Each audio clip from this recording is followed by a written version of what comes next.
Digamos que se nos presenta la función f de x, que es igual a x al cuadrado más 1. Podemos graficar esta función y así obtener una parábola bastante agradable. Ahora bien, supongamos que queremos determinar en qué punto la ecuación es igual a 0. Lo que buscamos es encontrar sus raíces. En nuestra gráfica, aquí debería cruzar la función el eje x. Como podemos ver, nuestra parábola en realidad nunca cruza el eje x, así que según nuestra gráfica no hay soluciones para la ecuación x al cuadrado más 1 igual a 0. Pero hay un pequeño problema. Hace poco más de 200 años, un matemático brillante llamado Gauss demostró que toda ecuación polinómica de grado n tiene exactamente n raíces. Nuestro polinomio tiene el grado más alto, o sea 2, así que deberíamos tener 2 raíces. Y el descubrimiento de Gauss no es solo una regla cualquiera. Hoy lo llamamos el teorema fundamental del álgebra. Así que nuestro gráfico parece no estar de acuerdo con algo tan importante, se llama el teorema fundamental del álgebra, lo cual podría ser un problema. Lo que Gauss nos está diciendo aquí es que hay dos valores de x perfectamente válidos que podríamos introducir en nuestra función y obtener un 0. ¿Dónde podrían estar estas dos raíces que nos faltan? La respuesta corta a esto es que no tenemos suficientes números. Normalmente pensamos en los números como si existieran en un continuo unidimensional, la recta numérica. Todos nuestros amigos están aquí presentes. El 0, el 1, los números negativos, las fracciones e incluso los números irracionales, como la raíz cuadrada de 2, se hacen notar. Sin embargo, este sistema está incompleto, y los números que nos faltan no se encuentran solo más a la izquierda o a la derecha. Ellos habitan en una dimensión completamente nueva.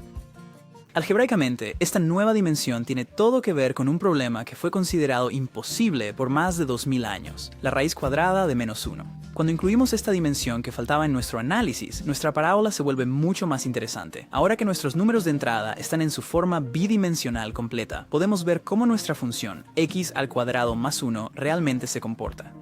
Nuestra función en realidad sí cruza el eje x. Lo que pasa es que estábamos mirando en la dimensión equivocada.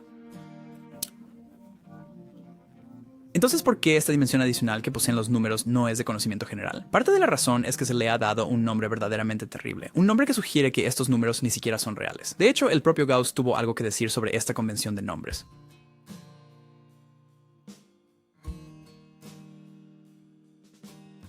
Así que sí, nuestra dimensión que nos falta, esa que a menudo se nos escapa y no podemos percibir directamente, está, de hecho, compuesta por un tipo muy particular de números. A estos, de manera un tanto desafortunada y francamente ridícula, se les ha otorgado la denominación de imaginarios. Sin embargo, el brillante matemático Gauss, con su profunda comprensión y su visión tan particular, propuso en su momento que, en lugar de esa etiqueta que no les hace justicia, estos números deberían ser conocidos y llamados, de forma mucho más apropiada, como laterales.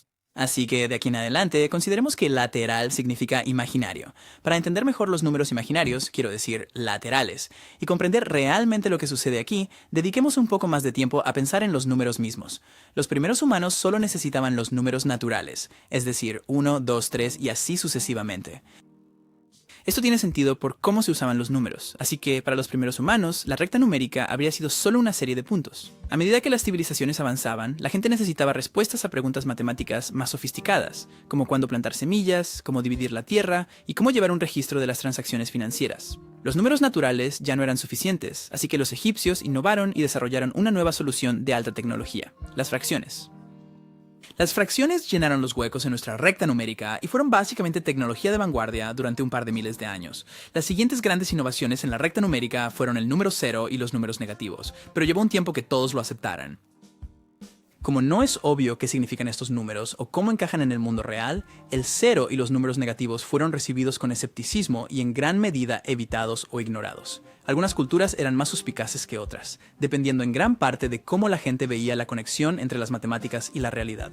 Y esto no es historia antigua. Hace solo unos siglos, los matemáticos movían intencionalmente los términos para evitar que aparecieran negativos en sus ecuaciones. La sospecha de los números 0 y negativos finalmente se desvaneció, en parte porque los negativos son útiles para expresar conceptos como la deuda, pero sobre todo porque los negativos seguían colándose en las matemáticas. Resulta que hay muchísimas operaciones que simplemente no puedes hacer si no permites que los números negativos participen. Sin ellos, problemas de álgebra sencillos como x más 3 igual a 2 no tienen respuesta. Antes de que se aceptaran los números negativos, este problema no habría tenido solución, del mismo modo que creímos que nuestro problema original tampoco la tenía. La cuestión es que no es una locura, ni resulta extraño pensar que estos problemas no tienen solución. En otras palabras, este problema de álgebra básicamente dice, si tengo dos cosas y quito 3, ¿cuántas cosas me quedan? No es sorprendente que la mayoría de las personas que han vivido en nuestro planeta desconfiaran de preguntas como esta. Estos problemas no tienen mucho sentido. Incluso los brillantes matemáticos del siglo XVIII, como Euler, no sabían realmente qué hacer con los números negativos. En un momento, él escribió que los negativos eran mayores que el infinito. Así que es justo decir que los números negativos e imaginarios plantean muchas preguntas muy buenas y muy válidas, como ¿por qué exigimos a los estudiantes que entiendan y trabajen con números que eludieron a las mentes matemáticas más grandes durante miles de años? ¿Por qué llegamos a aceptar los números negativos e imaginarios en primer lugar, si no parecen estar conectados con nada en el mundo real? ¿Y cómo nos ayudan estos números adicionales a explicar las soluciones que faltan a nuestro problema? La próxima vez empezaremos a abordar estas preguntas remontándonos al descubrimiento de los números imaginarios.